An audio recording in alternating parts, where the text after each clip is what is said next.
परीक्षा में जिस तरह से धांधली हुई और जिस तरह से परीक्षा के समय पर्चा लीक हुए, यह स्पष्ट रूप से प्रमाण मिलता है कि कहीं ना कहीं बड़े पैमाने पर इस मामले में बड़े लोगों की संलिप्तता है और कहीं ना कहीं इस धांधली को छुपाने का प्रयास किया जा रहा है। इस मामले में केंद्र सरकार को वक्तव्य जारी करना चाहिए और जो भी पर्चा लीक या परीक्षा फल के मामले में स्कैम किए हैं उसको जांच उपरांत सामने लाना चाहिए और उनको सलाखों के पीछे भेजना चाहिए।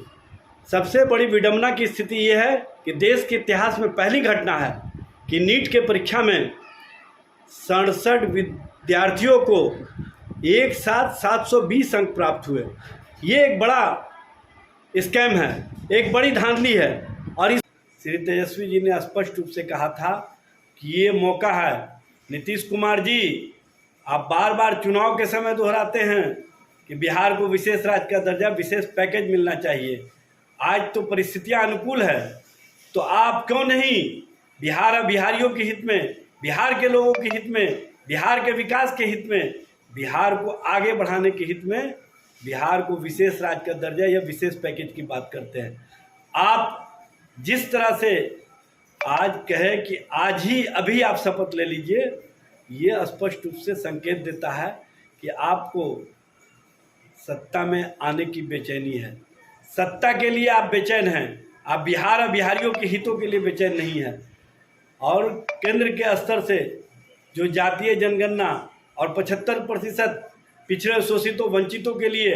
आरक्षण की व्यवस्था बढ़ाने की बात है, उस पर आपने एक शब्द भी अब तक नहीं कहा। इस तरह की राजनीति जो नरेंद्र मोदी और नीतीश कुमार हड़बड़ी में कर रहे हैं, यह स्पष्ट रूप से उनको समझ में आ रहा है कि इंडिया गठबंधन के प्रति देश की जनता का जो विश्वास है, देश की जनता का जो समर्थन है, उसके कारण ये लोग बेचैनी में, हड़बड़ी में जल्द से जल्द चाहते हैं कि शपथ ले लें ताकि एक प्रधानमंत्री बन जाए, दूसरे अपने लोगों को कैबिनेट में कहीं ना कहीं स्थान दिलाने में सफल रहे। लेकिन एक बात समझ लीजिए, देश की जनता नरेंद्र मोदी के नेतृत्व पर विश्वास नहीं प्रकट की है, देश की जनता ने नरेंद्र मोदी को समर्थन नहीं दिया है, तो नरेंद्र मोदी जी के प्रति देश की जनता का जो सोच है, उस सोच के विपरीत जाकर के केंद्र में अगर सरकार बनाएंगे तो ये लंगड़ी और बैसाखी वाली सरकार ज़्यादा दिनों तक नहीं चलेगी। प्रधानमंत्री जी, आप इंडिया गठबंधन के द्वारा महिलाओं को 1 लाख रुपए दिए जाने की बात तो याद दिला रहे हैं। हम तो अभी सत्ता में नहीं आए हैं, हम जब सत्ता में आएंगे तो अपने 24 जन वचन को पूरा करेंगे। लेकिन आपने 2014 में वादे किए थे 15 लाख हर के खाते में देने का, आपने 2014 में वादे किए थे हर साल 2 करोड़ नौकरी और रोजगार का, उसका क्या हुआ? उस संबंध में भी आज बता दिए होते तो ये देश के नौजवानों के हित में होता और देश के आम आवाम के हित में होता। लेकिन आप तो पुनः वैसे ही जुमलेबाजी की राजनीति और विपक्ष को ब्लेम करने की राजनीति जो शुरू किए हैं, ये अब देश की जनता सुनना नहीं चाहती। देखिए, देश की जनता ने जनादेश में स्पष्ट कर दिया है कि मोदी नहीं है स्वीकार, और एनडीए के नाम पर मोदी अपने आप को बता रहे हैं असरदार। लेकिन कल जब एनडीए की बैठक हुई तो एक बार भी नहीं कहे मोदी सरकार,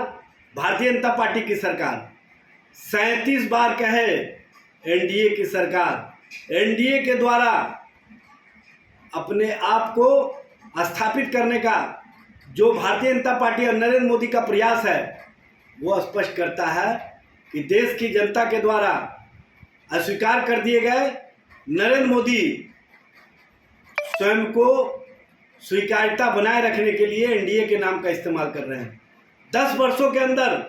एक बार भी एनडीए और एनडीए का नाम नरेंद्र मोदी या भारतीय जनता पार्टी के द्वारा नहीं लिया गया। लेकिन जैसे ही परिणाम सामने आते हैं, सारे भारतीय जनता पार्टी के नेता अपने आप को एनडीए का नेता बताना शुरू कर देते हैं, एनडीए की बात कहना शुरू कर देते हैं। इसी से समझ में आता है कि जनता के द्वारा कर दिए गए स्वीकार